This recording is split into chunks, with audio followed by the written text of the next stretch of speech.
Have you ever wondered why some people seem to be stuck in a perpetual state of misery, while others radiate joy and fulfillment?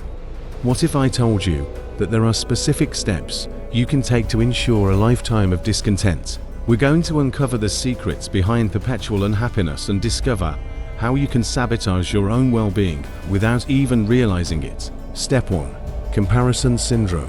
Do you find yourself constantly comparing your life to the highlight reels of others? Do you measure your worth based on someone else's achievements?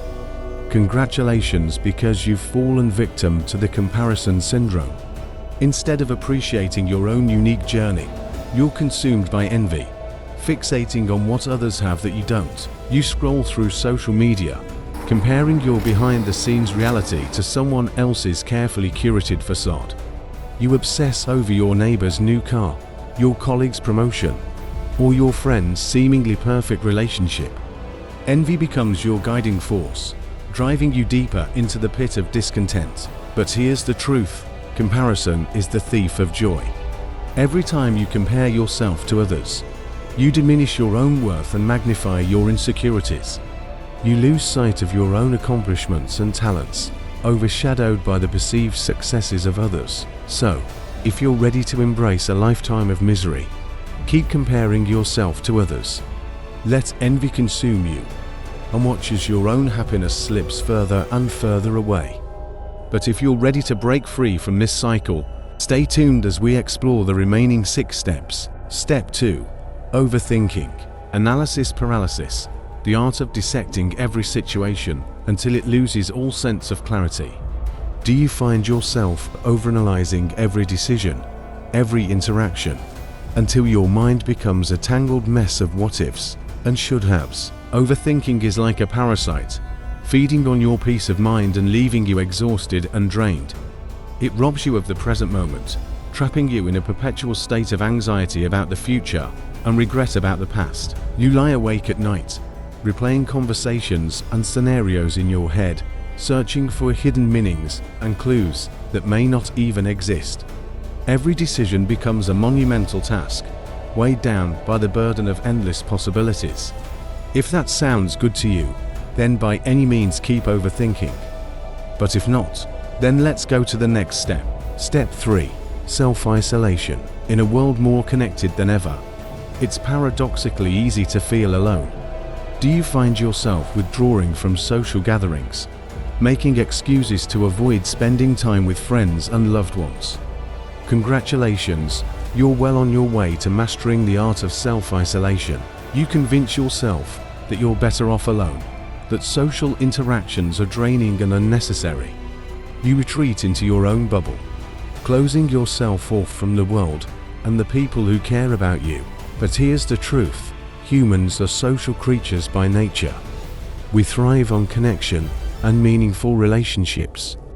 When you isolate yourself, you deprive yourself of the love, support, and companionship that are essential for a fulfilling life. So, if you're ready to condemn yourself to a life of loneliness and isolation, keep pushing people away.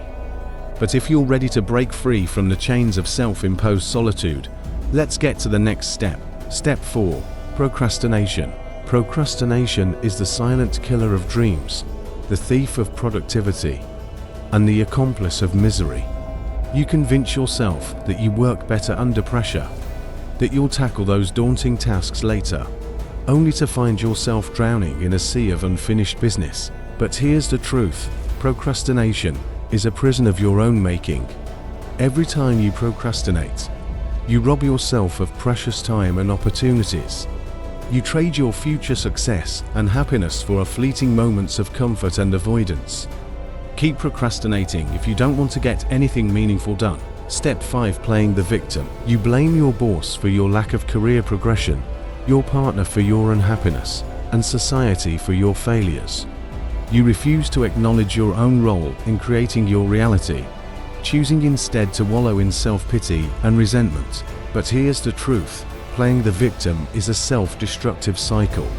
Every time you relinquish control of your life and blame others for your circumstances, you surrender your power to create change. You become trapped in a mindset of defeat, unable to break free from the chains of victimhood. You want to stay miserable? Keep playing the victim. Step 6. Living in the past. You replay conversations, dissecting every word and action, searching for clues about what went wrong. You dwell on past relationships, wondering what could have been, if only things had turned out differently. You agonize over missed opportunities, lamenting the chances you didn't take and the risks you didn't embrace. But here's the truth: the past is a closed chapter. No amount of dwelling or regret can change what has already happened. When you constantly look backward, you rob yourself of the present moment and the opportunity to create a better future. If you want to remain shackled to the ghosts of your past, keep dwelling on what could have been. Step 7. Holding on to resentment. You hold on to past hurts like a badge of honor, allowing anger and bitterness to consume you from within. You replay past conflicts and injustices, reliving the pain and betrayal over and over again.